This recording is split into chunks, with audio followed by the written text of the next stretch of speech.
Members will take their seats. Members will clear the well.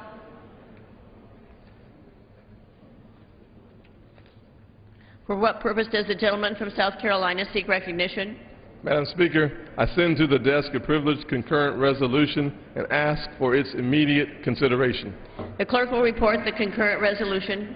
House Concurrent Resolution 43, resolved that when the House adjourns on the legislative day of Friday, April 15, 2011, or Saturday, April 16, 2011, on a motion offered pursuant to this concurrent resolution by its majority leader or his designee, it stand adjourned until 2 p.m. on Monday, May 2, 2011, or until the time of any reassembly pursuant to Section 2 of this concurrent resolution, whichever occurs first, and that when the Senate recesses or adjourns on any day from Thursday, April 14, 2011, through Friday, April 29, 2011, on a motion offered pursuant to this concurrent resolution by its majority leader or his designee, it stand recessed or adjourned until noon on Monday, May 2, 2011, or such other time on that day as may be specified in the motion to recess or adjourn, or until the time of any reassembly pursuant to Section 2 of this concurrent resolution, whichever occurs first. Section 2.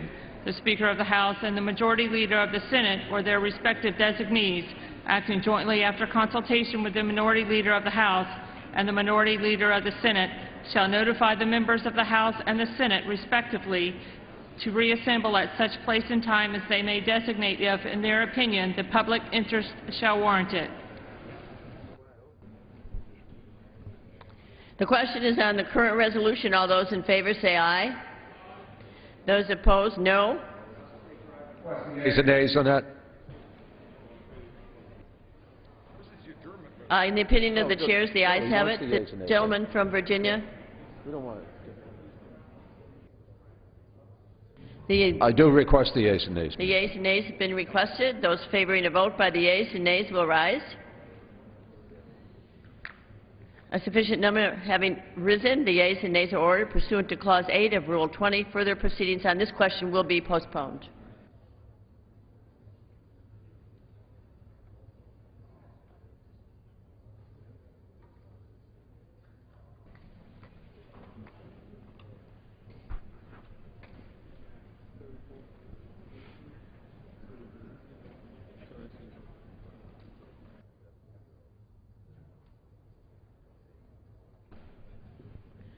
For what purpose does the gentleman from Kentucky seek recognition? Madam Speaker, pursuant to House Resolution 218, I call up the bill H.R. 1473, making appropriations for the Department of Defense and the other departments and agencies of the government for the fiscal year ending September 30, 2011, and for other purposes, and ask for its immediate consideration. The clerk will report the title of the bill. H.R. 1473, a bill making appropriations for the Department of Defense and other departments and agencies of the government for the fiscal year ending September 30, 2011, and for other purposes. Pursuant to House Resolution 218, the bill is considered read. The gentleman from Kentucky, Mr. Rogers, and the gentleman from Washington, Mr. Dix, each will control 30 minutes. The House will be in order.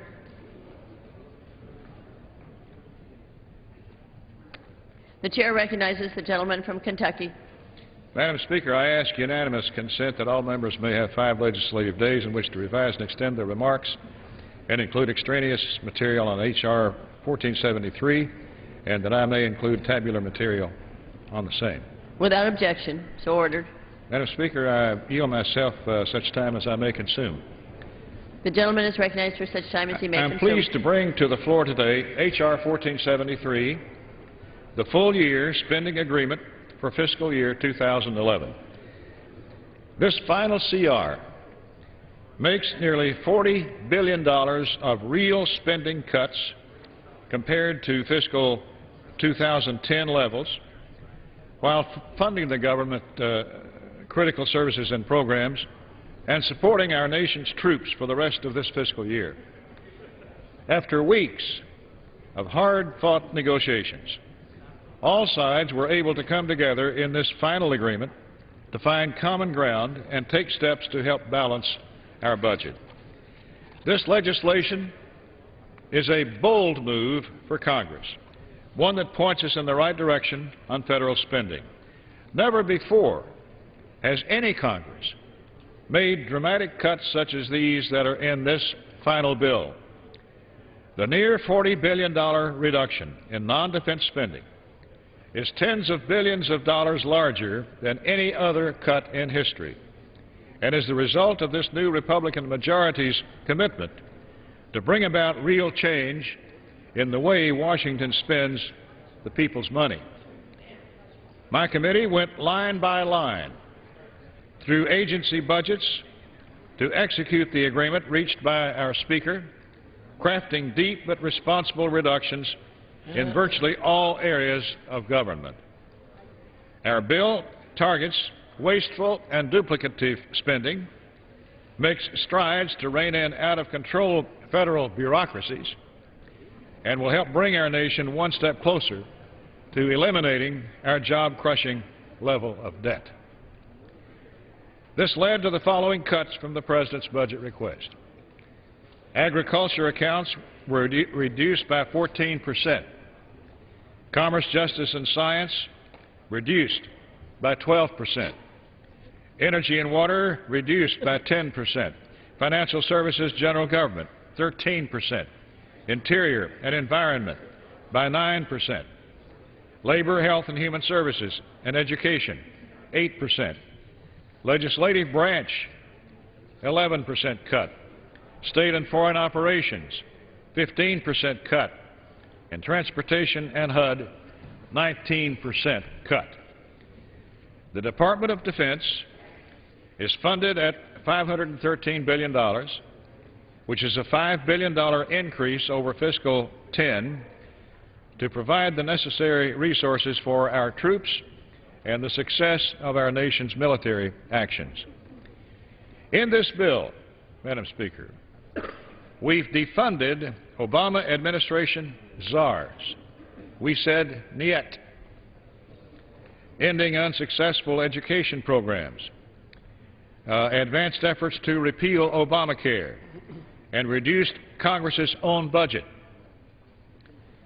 We've also put into place mandatory audits for the Consumer Financial Protection Bureau, banned taxpayer funding of abortion in Washington, D.C., and continued the global fight against terrorism. In addition, with this legislation, we have ended the stimulus spending spree and have taken the next step to cutting trillions of dollars in the years to come. We stood by our commitment to eliminate earmarks, terminated unnecessary and ineffective programs, and made real spending cuts that will help right our fiscal ship. And we will continue to hold the government to a standard of responsible, sustainable spending in the future. Our goal is, and has been, to keep precious taxpayer dollars where they are needed most, in the hands of our small businesses and individuals, so they can create jobs and grow our economy. I hope, Madam Speaker, that my colleagues will take the opportunity to support this historic bill and finally close the book on the fiscal year 2011 budget. For those who have been saying in their career here in this body, I came here to cut spending and to bring down the size of the government, I say to them, here's your chance. If you believe in cutting spending, you can vote for $40 billion of it today, the largest any member of Congress has ever been able to vote for. This is historic, a historic reduction in federal spending after a 2-year spending spree that increased discretionary spending by 82%. This bill will reverse that rise and will start us back down toward responsible spending in the government. Now, Madam Speaker, before I close, I'd like to take a moment and thank these hard-working individuals who've been toiling behind the scenes now on this bill for the last several months. Little fanfare. They get no credit in public that made this legislation possible. Our legislative councils deserve our appreciation. And I want to say thanks to Ira Forstetter, Tom Cassidy, Ryan Greenlaw, and their group of appropriations coordinators. I'd like also to thank Janet Ayers and the staff at the CBO.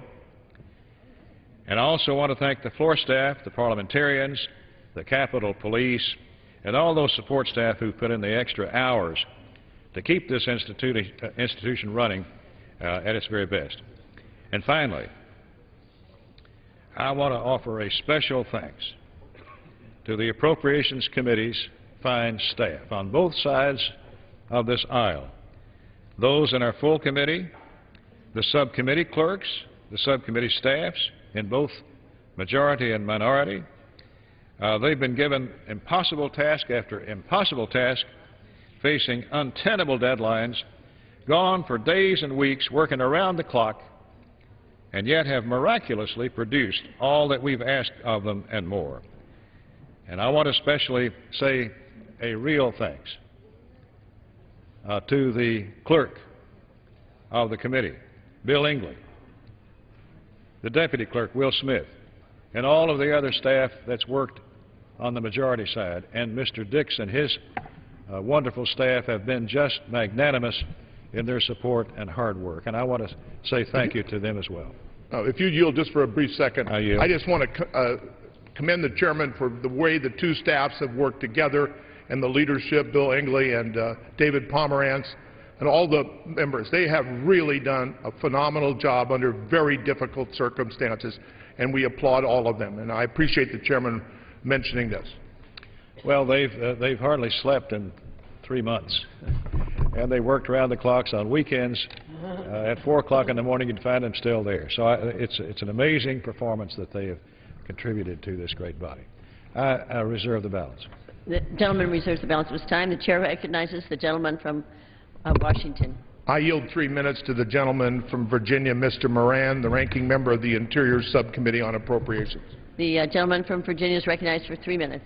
Thank you, Madam Speaker, and I also share the chairman's congratulatory comments to all those who made this happen, particularly the staff who did work 24/7 around the clock. Madam Speaker, politics is the art of compromise. And this continuing resolution is the epitome of compromise. Members on the other side of the aisle dislike many aspects of this deal, as many members on this side of the aisle dislike other aspects of this deal. The compromise reached by the negotiators produced a bill that was imperfect at best.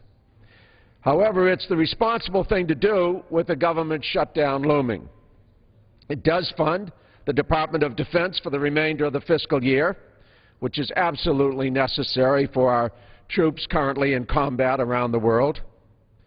In the Interior and Environment portion, where I serve as ranking member, the details of the deal do show constructive compromise at work.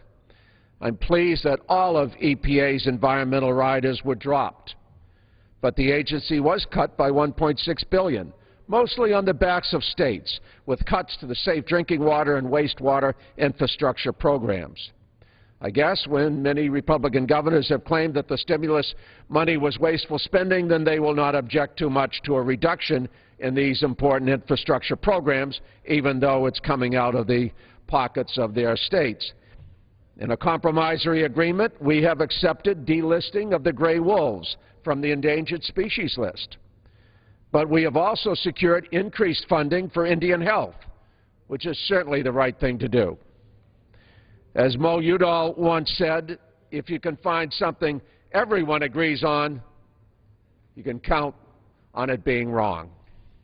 Well, everyone in this body, as I said, can find something, in fact, many things even, that they disagree with in this resolution. But in my judgment, it does contain more good than bad. and may represent the only kind of legislation that can be enacted in this time of heightened partisanship and fundamental differences in political philosophy. The deal reached is a vast improvement from what this House voted on H.R. 1 just a few weeks ago. For example, women, infants, and children's, the WIC nutrition programs are funded at $6.7 billion, nearly $250 million above H.R. 1. Legal Services Corporation at $405 million, that's $55 million above H.R. 1. Head Start is funded at $7.6 billion, $340 million above the enacted level, and $1.4 billion above H.R. 1. Title X family planning is funded at $300 million, $17 million below the enacted level, but this is in stark contrast to H.R. 1, which zeroed out Title X. May I have another 15 seconds? 15 seconds. Gentleman's recognized for 15 seconds.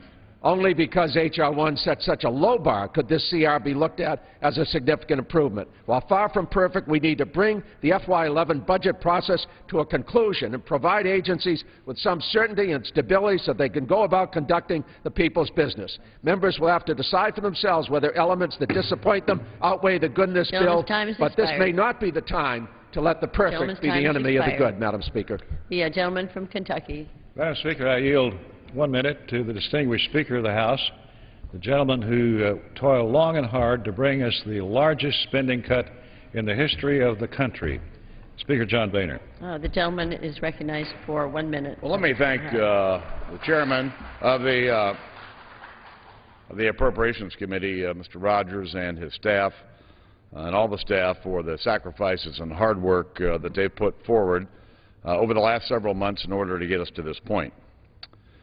You know, for years now, our economy's been stalled and stumbling. In the private sector, jobs are not being created. Something's clogging the engine of our economy. That something is uncertainty. Uncertainty being caused by the actions that are being taken in this town. And one of the prime causes of uncertainty is spending. Our failure to deal with a spending binge has been chipping away at the economic confidence that the Americans want to have in their country. And Washington's spending addiction is a bipartisan problem. It didn't start under the current administration, but the current administration clearly made it worse. Now, this problem is not going to be fixed overnight, and this bill does not fix it. The budget proposed by Chairman of the Budget Committee, Mr. Ryan, the path to prosperity, does deal with a long-term problem. What this bill does, it stops the bleeding. It halts the spending binge that started us moving and starts us moving back in the right direction. Does it cut enough? No. Do I wish it cut more? Absolutely. And do we need to cut more? Absolutely. But there are some who claim that the spending cuts in this bill aren't real, that they're gimmicks. Well, I just think it's total nonsense. A cut is a cut. And this bill will cut an estimated $315 billion over the next 10 years, the largest non-defense discretionary cut in the history of our country. You want discretionary cuts? This bill has billions of them. You want mandatory cuts? They're in here too, clearing out some of the underbrush in the federal budget while we get ready to debate the path to prosperity. Every dime in this bill that is cut is a dime that Washington will spend if we leave it on the table. And if you vote no on this bill, you're voting to do exactly that, leaving this money on the table to be spent by unelected bureaucrats. There are some who say that the spending cuts in this bill aren't real, that they're already scheduled. Well, let me show you what was already scheduled. This chart is based on a chart produced last week by an economist at Stanford University, John Taylor. And what it shows is the difference between what the President Obama wanted to spend this year and what we will actually spend this year when this bill passes. The difference, $78.5 billion less than what the President requested. Now, there are some who want to say that this bill is just more of the same. Well,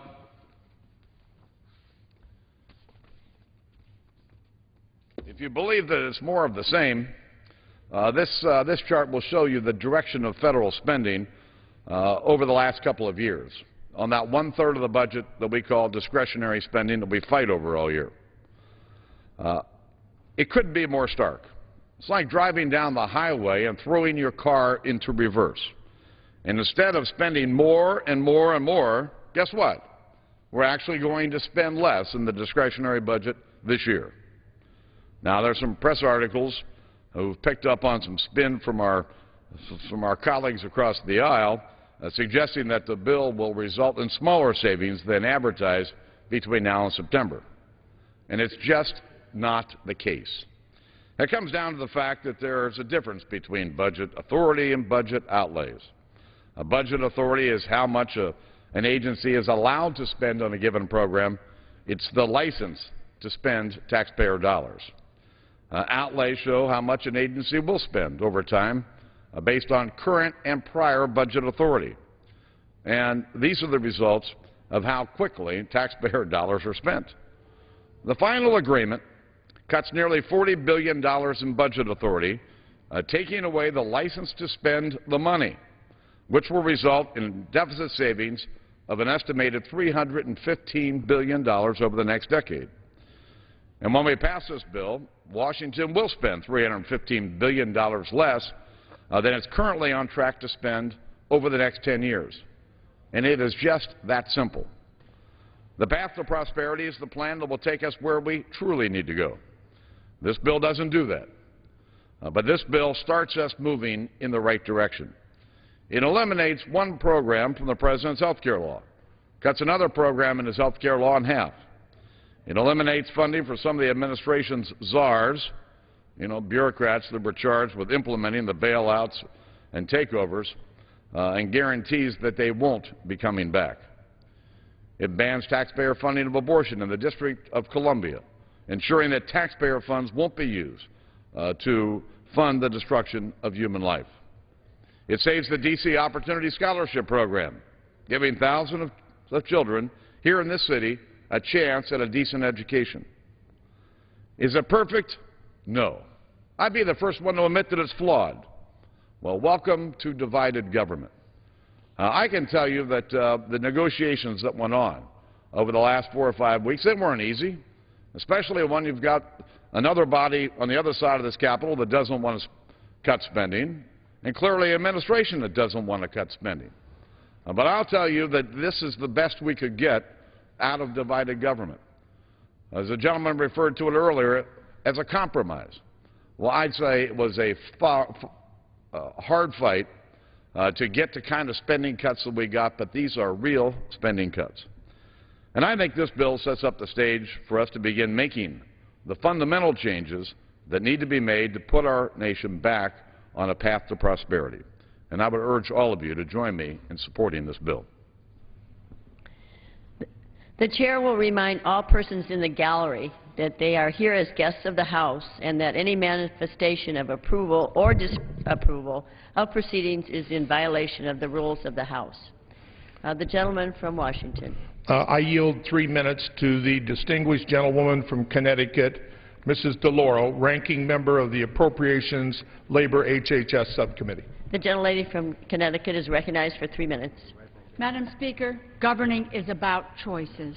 Everyone in this body agrees that we need to get our fiscal house in order, bring down the deficit, and cut programs that do not work. The question before us is how we choose to get there.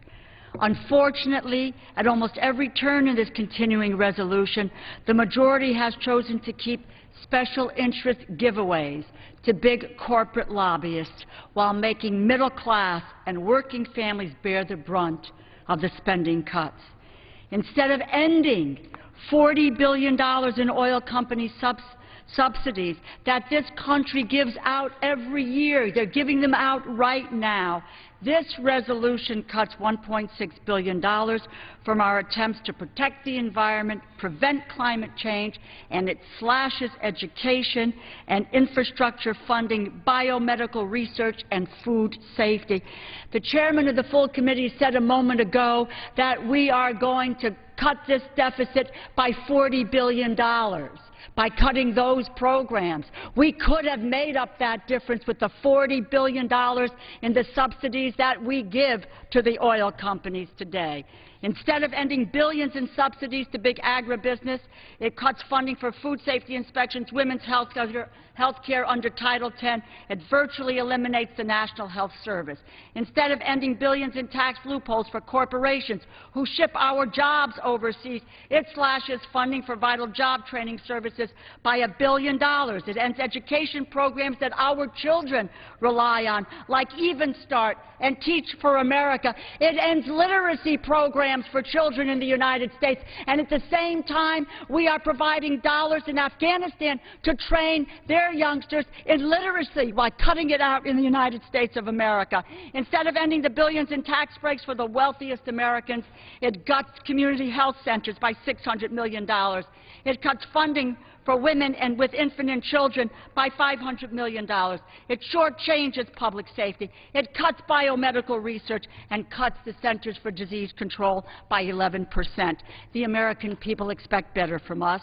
They want our budget to reflect common sense, mainstream priorities that are good for our country, good for the middle class. Instead, this resolution offers the status quo on special interest waste, and that hurts people who are trying to do the right thing. This budget will hurt our economy, cost us jobs, put the health and the safety of middle class and working families at risk. It may be an improvement on the Tea Party budget that this House passed several weeks ago, but that was not the standard we should apply here. This resolution still gives oil companies, special interests, a pass while hurting American families. These are not the right choices for the American people. I urge my colleagues to oppose this misguided resolution. That would be the right thing to do. We can and must do better. The gentlelady's time has expired. The gentleman from Kentucky is recognized. Madam Speaker, I yield 3 minutes to the chairman of the Defense Subcommittee of Appropriations, the gentleman from Florida, Mr. Young. The gentleman from Florida is recognized for 3 minutes. Madam Speaker, today I will limit my comments to the Division A of this bill, which is basically the Defense Appropriations Bill for fiscal year 11. This is a bill that should have been passed last year, but for some strange reason, it didn't get passed. And I would tell you that as chairman of the Defense Committee this year, I'm happy that it's going to become law under my watch. But it wouldn't be fair if I didn't point out that the bill basically is the one that we crafted together with Chairman Norman Dix last year, and as I said, should have been passed. We have been functioning, our Defense Department and our national defense, on a continuing resolution since last year. That is not good. A CR is not good, period. But a CR for national defense could become extremely serious. We were getting very close to the point of affecting readiness, of affecting our troops, of affecting our family. And so passing this bill today is something that we will do that is right. And hopefully it will go through the process and go to the President. Everybody will keep their deal and sign off on the bill. And I compliment Speaker Boehner, his leadership team.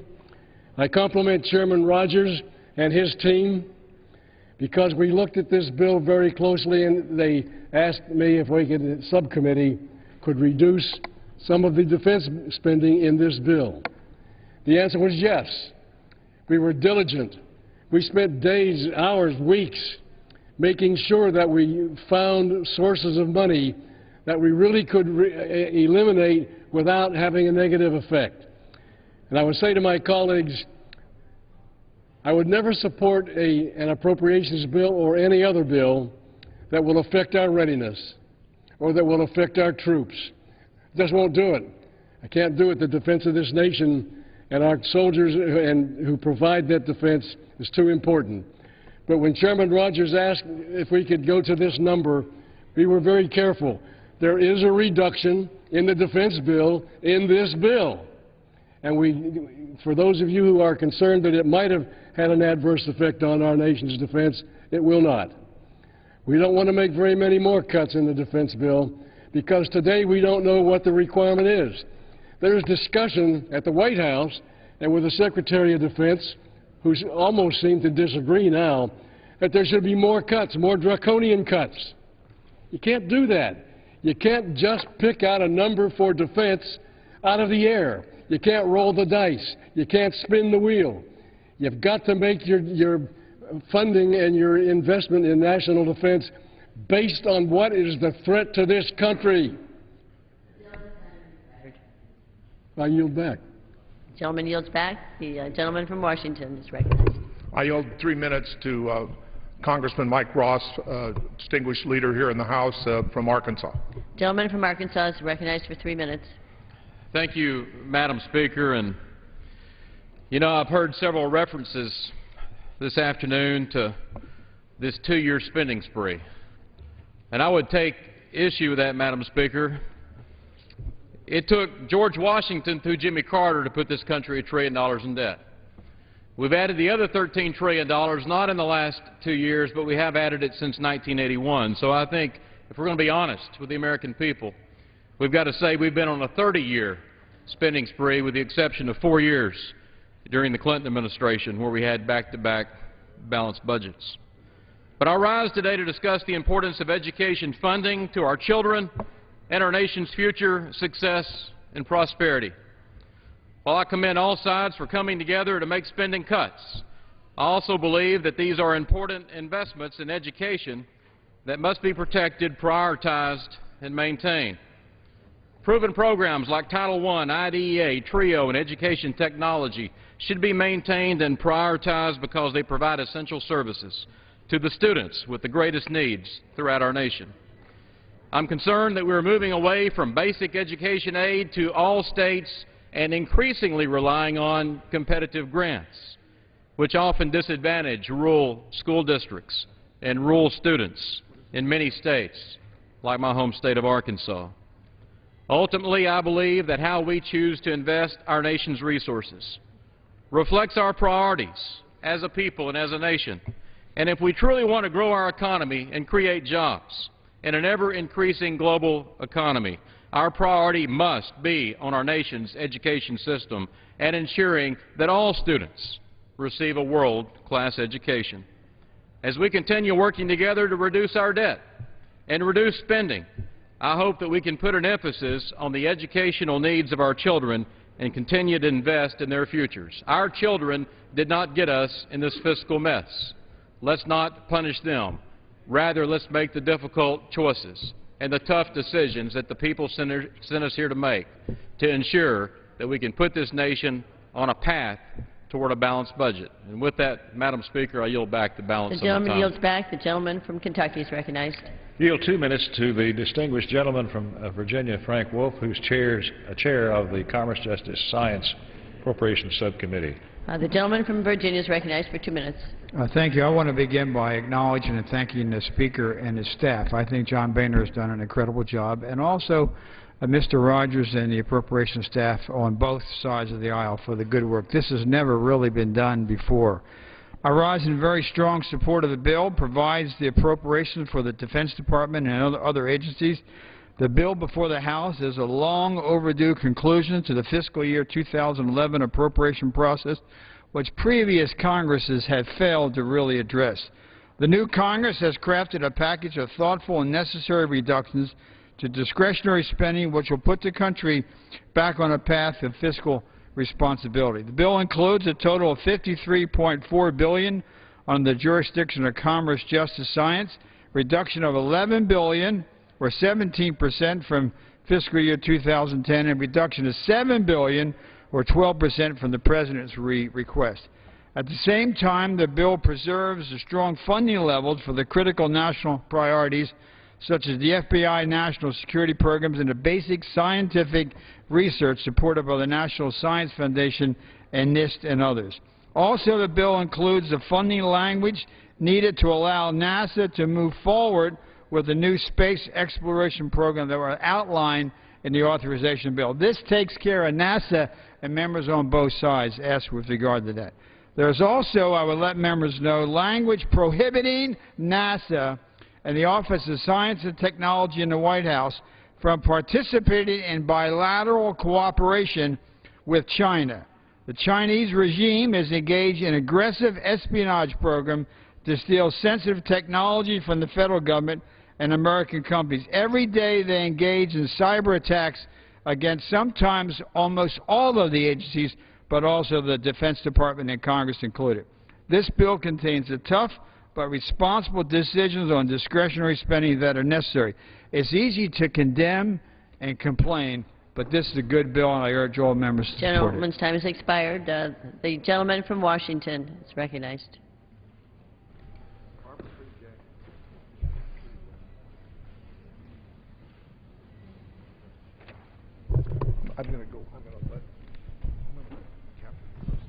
I yield two minutes to the distinguished gentlelady from Ohio, Congresswoman Capter, who is the senior member of the Appropriations Committee and the senior woman in the House. The gentlelady from Ohio is recognized for 2 minutes. I thank the gentleman for yielding. Madam Speaker, here ends the slow, sad, and silly fiscal year 2011 appropriations process.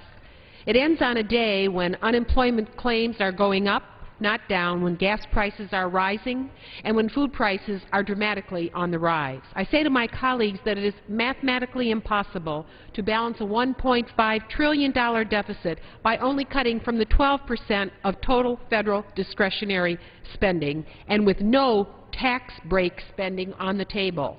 For the largest accounts, defense and homeland security, they're not even included in the reductions. Yet job-creating accounts like transportation and housing are cut by 18%, 1/5. How does this make sense when 40% of America's building trades workers are out of work and when housing is in the doldrums? Agriculture's food programs for the unemployed, seniors, children, and the needy are cut by 13% when Wall Street is walking away with billions. If we are going to be serious in this Congress about balancing the federal deficit, then we need to put everything on the table, all programs, all revenue accounts, entitlement programs, mandatory programs, farm subsidies, outdated direct federal subsidies. To the West, we must address tax expenditure spending and non-payment of taxes by some of the most well-endowed corporations and individuals in our country. Corporate profits are at all-time highs, yet they're not hiring. Shareholders benefit, but not workers. The chairman of the Appropriations Committee, Mr. Rogers, and the ranking member, Mr. Dix, have tried to do everything they can to get us to this point. They are to be highly commended for holding an open process and working with both sides of the aisle. It is now time for the other chairman of this institution to look at their accounts, as well as tax spending under their jurisdiction, and make the necessary cuts to bring our accounts into balance. I've been a part of a Congress that has balanced budgets year after year. But back in the 90s, what we did was we focused on jobs and job creation, and we used the budget and appropriations bills to aid the creation of jobs and revenue they generate. Could the gentleman yield me an additional 30 seconds? I don't have the time. You don't have it. Okay, Okay, time has expired. 15 seconds. All right. Recognized for 15 seconds. I thank you. For the sake of this institution and our republic, I hope a final vote on the CR can end the slow, sad, and silly process we've endured. I won't be able to support the bill because it really is a bill that will cost jobs, not create jobs, but at least will end the budget whiplash we've been through and subjected the public to in our country for the last several months. I yield back my remaining time. Thank you. I yield 2 minutes, Madam Speaker, to the distinguished chairman of the Energy and Water Subcommittee on Appropriations, the gentleman from New Jersey, Mr. Frelinghuysen. I thank the gentleman for yielding. For 2 minutes. Mr. Chairman, at the onset, let me say I share the desire to apply additional spending cuts to this continuing resolution. However, even though this measure cuts more federal spending than any other bill in the history of our nation, I recognize that the President and the Senate will not support additional reductions. This is unfortunate because, like many of us in this House, I recognize that our nation has compiled a public debt of $14 trillion and an annual budget deficit. Our annual budget deficit will total $1.5 trillion into the foreseeable future, an unsustainable amount. Simply put, we're broke, and this bill is but a first step towards putting us in a much more sound fiscal path. The 2012 appropriations package lies ahead, and we need to take another additional step to cut spending and do it in a rational way to promote jobs and economic growth. The energy and water portion of this legislation totals $31.75 billion. a 10% cut from the President's budget request. Our approach was simple. Every program in our jurisdiction was scrutinized for savings while protecting national security and providing appropriate support for job growth and a balanced energy supply. Overall funding for the National Nuclear Security Administration is $696 million, a 7% increase from fiscal year 2010, the only significant increase in this section. This funding will assure that our nuclear weapons remain reliable and our programs to stop the spread of fissile materials overseas stay strong. There is no more important mandate for the Department of Energy. Funding for the Army Corps of Engineers is $4.9 billion, $48 million below the fiscal year 2011 request. Program dollars were concentrated where they should be, into the operations and maintenance accounts and construction accounts to ensure that the Corps has sufficient funding for its key missions. Mr. Speaker, these cuts are only the beginning. We need to do more, and I support the measure. And I yield back. Gentleman yields back. The gentleman from Washington is recognized. I yield 3 minutes to the distinguished gentleman from Pennsylvania, Mr. Fattah, the ranking member of the Appropriations Subcommittee on Commerce, Justice, and Science. Gentleman from Pennsylvania is recognized for 3 minutes. Let me thank the ranking member, the gentleman from Washington, and thank the chairman. I've had the opportunity to work with Chairman Wolf on the Commerce, Science, Justice activities contained in this CR, and I think that notwithstanding the very challenging fiscal circumstances that Chairman Wolf has worked towards a set of priorities that will help move our country forward. I want to point out our highest priority within that section of the Commerce Department, the Manufacturing Extension Partnerships, which will see an increase above the 2010 enacted and also the Senate amendment, or H.R. 1. I'm very pleased about that. There are major increases for the FBI and its important role related to national security. There's a lot of discussions about the cuts here. We passed an omnibus on the floor of the House on December 10th when the Democratic Party was in the majority. We cut some $45 billion from the President's request in appropriate ways that we felt were necessary. The new majority has reduced some accounts, some we would agree with, some we would disagree with. What's critically important is the focus on the fact that the CR, even though it makes cuts, actually authorizes appropriations of over $1 trillion. These are needed appropriations in critical areas facing our country. And in our section of this bill, relative to NASA and International Space Station, relative to NOAA and its severe weather warnings and tsunami protections, focus on the Commerce Department and NIST and a whole range of agencies. It's very, very important that we get out of the temporary CR business. We can't run the greatest country on the face of the earth on a week-by-week basis, and this will bring a final conclusion to this. And I want to say finally that as we approach FY12, even though there's been a lot of talk about cutting, I would hasten to add that we are not shadow boxing as a nation. We are in an international global competition with countries that are investing a great deal of money in research and innovation and technology. And we cannot sell future generations of our country short by being unwilling to make decisions to appropriate money where we need to appropriate it, to educate future generations, to invest in technology and innovation and research so that we can both provide for our national security and for national prosperity. So I yield back the remainder of my time. I thank the gentleman for Washington for granting me this time. Gentleman yields back. And I thank Chairman Wolf for working with me on a bipartisan basis. Thank you. The gentleman from Kentucky is recognized.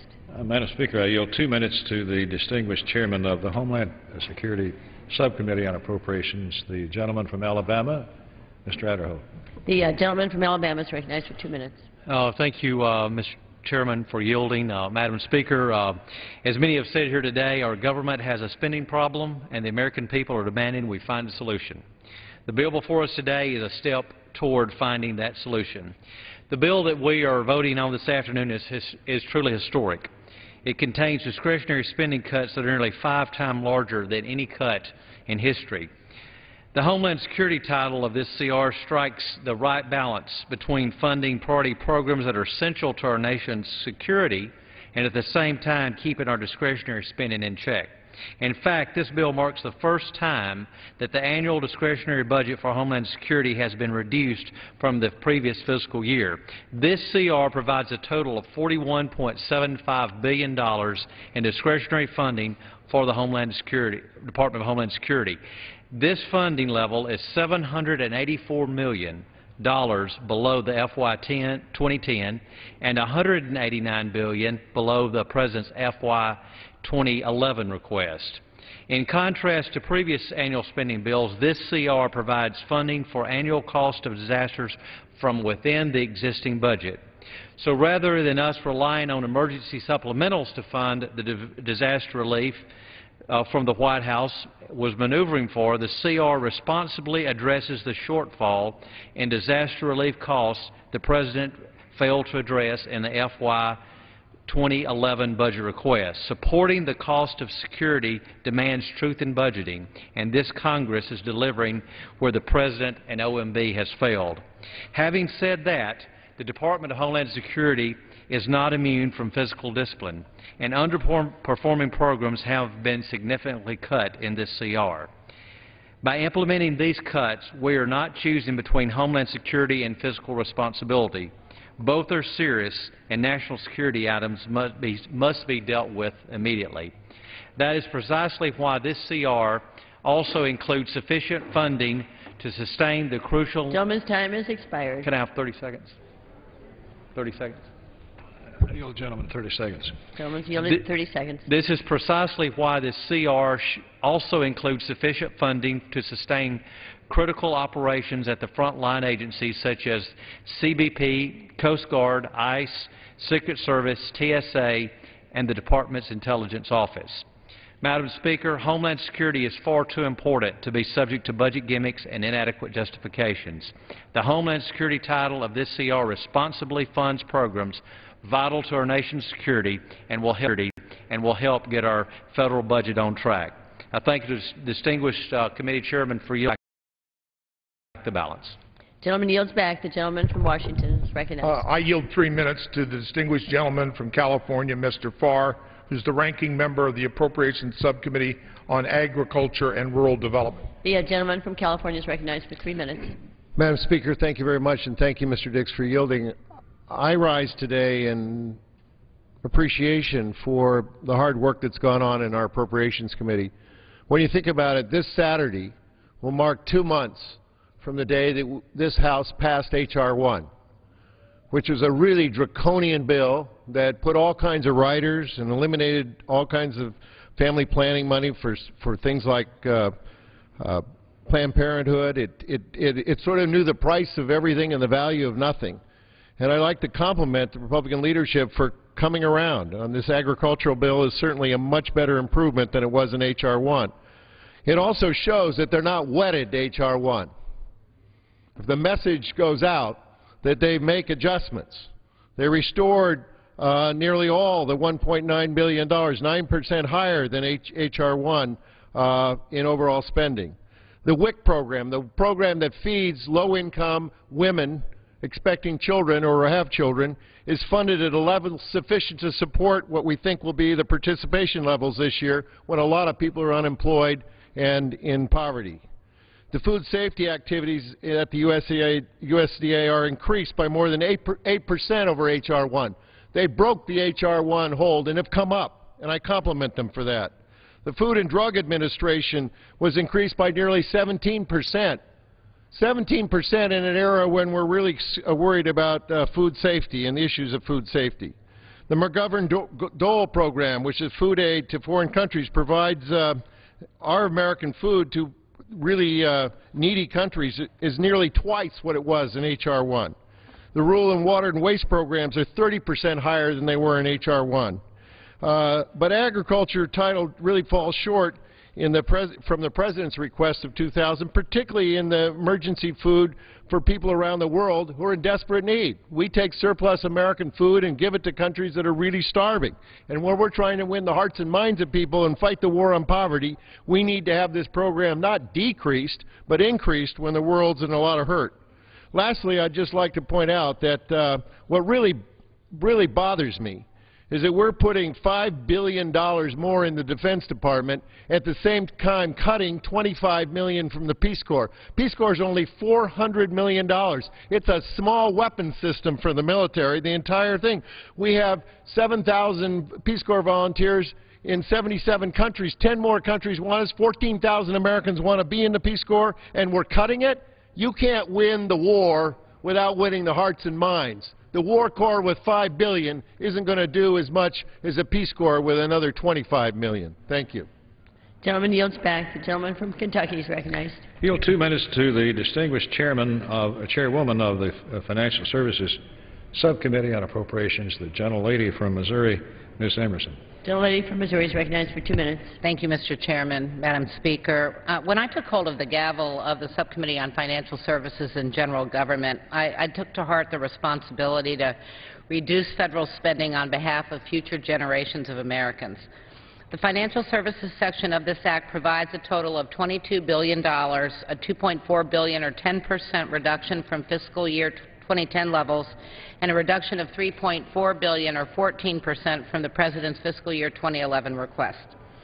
Deciding how and where to apply these reductions was challenging but necessary.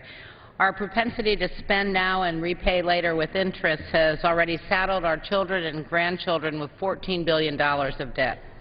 As such, the funding in this Act is directed at high-priority programs such as court security, counterterrorism, drug control task forces, and small business assistance.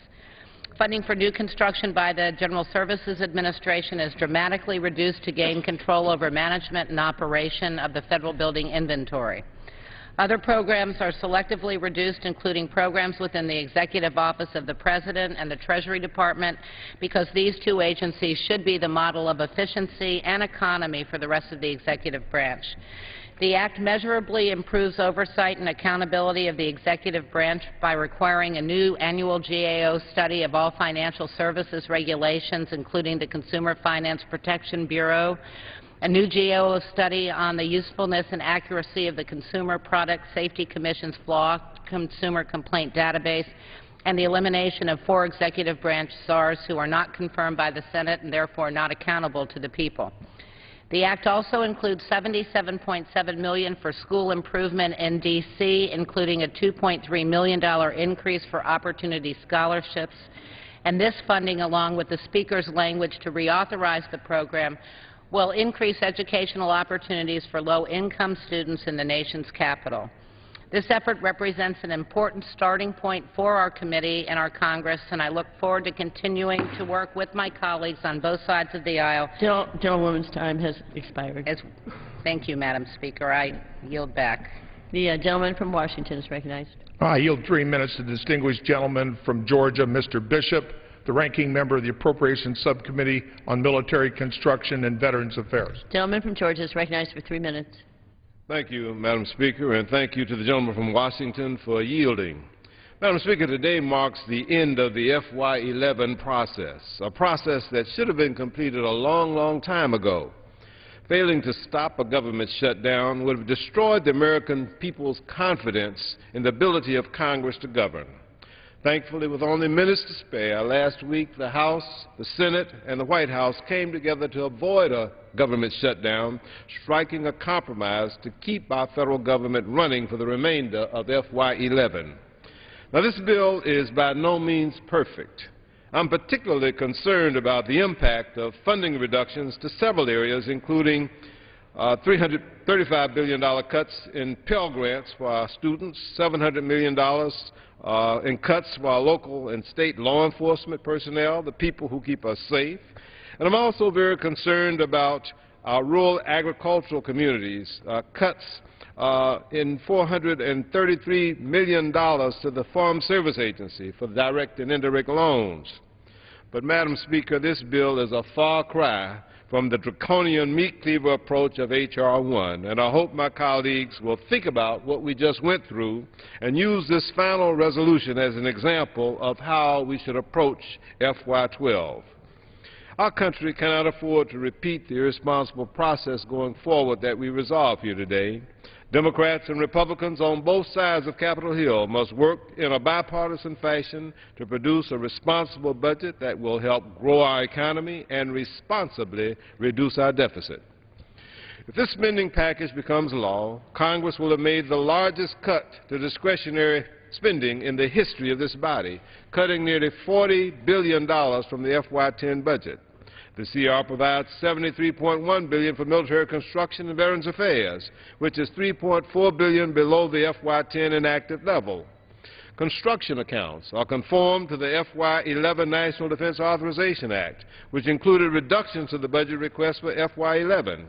Savings were found by taking reductions in unobligated appropriations from years past, as well as capturing bid savings from projects that have been coming in under budget. The CR also includes a reduction of $160 million below both the request and the FY10 level for the Department of Veterans Affairs to reflect cancellation of information technology development programs, as well as IT program pauses resulting from portfolio management reviews. The CR also removes funding for the civilian pay raise that was included in the FY11 advances for the VA following the President's decision to freeze pay. In addition, the bill rescinds $75 million from prior year unobligated construction balances. It also rescinds $12 million from the Veterans Benefits Administration for an initiative to place a printer on every desk. Some of these are common sense reforms that save taxpayer dollars and help put us on a path to fiscal sustainability, and many of these reductions in Milcon VA were taken in the full year CR that was passed in the last Congress. Gentleman's time has expired. 30 seconds. Okay. The gentleman from Kentucky. I yield back the balance of my time.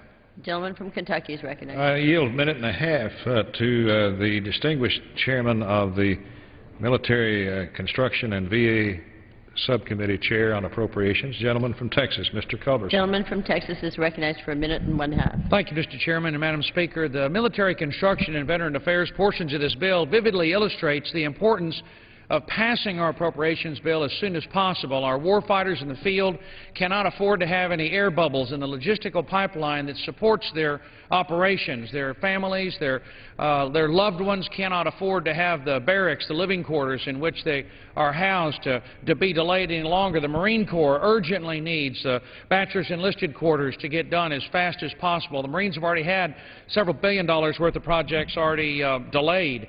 And as a fiscal conservative, of course I want to see more cuts. I'm committed, as our chairman is, as our speaker is, to balancing the budget as fast as humanly possible. But this is simply the first step in a long war to get us back onto a balanced budget, to restrain federal spending. We've dramatically reduced, with the chairman's leadership and the speaker's leadership, the national credit card limit by $38 billion, the largest cut, non-wartime cut in the history of the United States after the drawdown after World War II.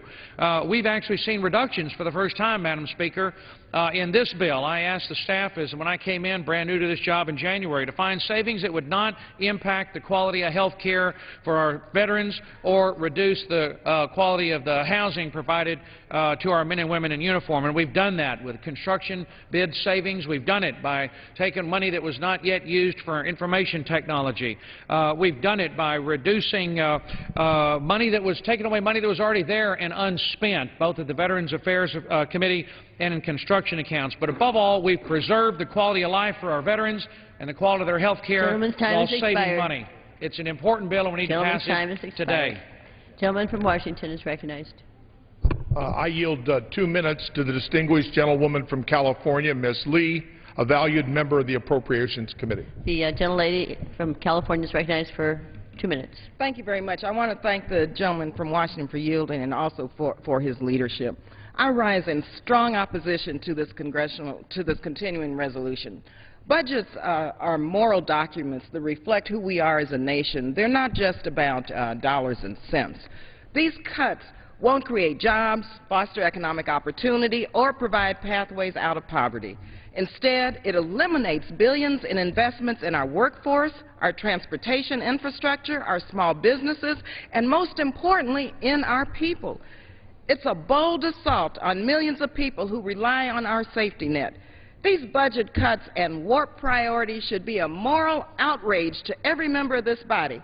That's why 36,000 people and approximately 30 members of Congress have joined the faith community in a 24-hour fast to highlight the enormous impact, the devastating impact of these budget cuts.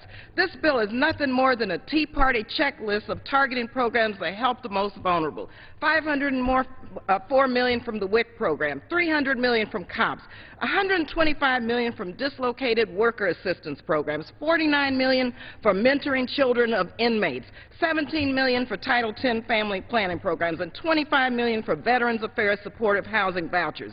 Instead of targeting low-income and middle-income individuals and the residents of the District of Columbia, particularly and especially low-income women and women of color, we should be serious about getting our bloated military budget together and reduced and end these three wars in Iraq, Afghanistan, and Libya. We could save billions, mind you, billions of dollars by ending these wars. Madam Speaker, we should reject these cuts which hurt our most vulnerable populations and the residents of the District of Columbia. It's shameful, it's a moral disgrace, and I urge a no vote on it. Gentleman yields.